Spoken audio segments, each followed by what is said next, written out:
Your skills, they'll get your foot in the door, for sure. But what actually builds a career? What creates that legacy that people respect long after a project is finished? It's not just about talent, it's about character. And today, we're going to break down why professional ethics aren't just a bunch of boring rules. They are the very foundation of your long-term success. We all face it, right? Probably more often than we'd like to admit. It's that constant series of small choices we run into at work, those little crossroads that, one by one, end up defining our entire professional journey. Does that sound familiar? It's that little voice in the back of your head that whispers, "Hey, just do a little personal work on the clock." Or, "Come on, just bend the truth a tiny bit to get this deal done." It feels harmless, doesn't it? Like a tiny shortcut in a really busy world. But those tiny shortcuts can lead to a very, very big fall. And here's the rub. Every single time you make one of those small compromises, you're not just bending a rule. You're actually chipping away at the very foundation of your professional reputation. You're trading your most valuable asset, your credibility, for something that's just not going to last. This right here, this just nails what we're really talking about. Professional ethics isn't about some checklist or following the rules because your boss is looking over your shoulder. Nope. It's about your internal compass. It's about who you are and the choices you make when you're completely on your own, when absolutely no one is watching. Okay, so to make this really concrete, let's look at a real-world example. This is the story of Ravi, a young professional who came face-to-face with a choice that would define his entire career. So here's the setup. Ravi is just 24. He's working at a marketing agency, and he's been trusted with some super sensitive data for a huge project. But at the same time, he's really feeling the squeeze financially. And then, out of nowhere, a rival company shows up and offers him a ton of money for that exact data. The pressure is on, big time. This really breaks down the conflict he was in, doesn't it? On one side, you've got this bag of money, an instant, secret fix for all his problems. But on the other side, well, that's where the heavy stuff is. His company's trust, his own self-respect, and the entire future of his career.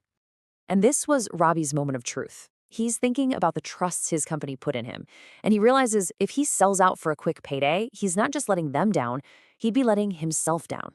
The cost to his own integrity was it was too high. So, what happened? Ravi turned down the money.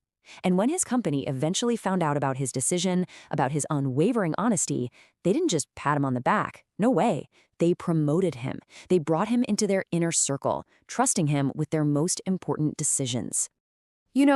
This became Ravi's big takeaway from the whole experience. He learned firsthand that while money comes and goes, trust is an asset that, once you've earned it, pays you back for your entire career. It really is the currency of professional relationships. And Ravi's story is just a perfect example of this idea. See, real, meaningful change in any office doesn't come from top-down policies or memos. It starts with the individual choices that people like you and me make every single day. It starts with integrity. Okay, so how do we actually build that kind of trust that Ravi showed? Well, it's not magic. It's built on a foundation of 5 key principles. Let's break them down. Let's run through these. First up, integrity. Simple, right? It's doing what's right, especially when it's the harder path. Second, accountability. That means owning your mistakes, not pointing fingers. Then we've got confidentiality, understanding that private information is a sacred trust. The fourth pillar is fairness, treating everyone with the same respect and avoiding playing favorites. And last but not least, punctuality, because respecting other people's time, that's the most basic sign of professionalism there is.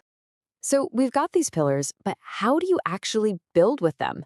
I mean, knowing the principles is one thing, but putting them into practice, well, that's everything. Let's look at how this all translates into our daily actions at work. Here are 4 things you can start doing, like right now. First, try not to use company time or equipment for your personal projects. Second, always be transparent. If a project is behind schedule, tell people early instead of making excuses later. Third, really adopt a growth mindset. See other people's success as an inspiration, not a threat, and learn from your own slip-ups.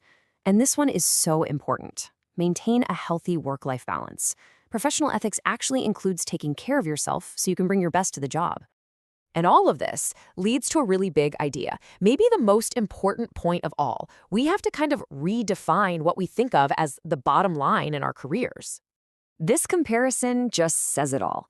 Think about it. What you earn, that just defines your bank balance. But how you earn it, that defines your character. Your salary is a private number, but your reputation is completely public. One is just your financial status. The other, that's your identity. At the end of the day, it really just boils down to this simple but powerful idea. The work you do with integrity doesn't just build a bank account. It builds a respected name. It builds a legacy of trust. So I'll leave you with this question to think about. Take a minute and think about a time you faced a really tough choice at work, a moment where it would have been so much easier to just compromise. How did sticking to your principles change the outcome? Because it's in those moments that we don't just build our careers, we build ourselves.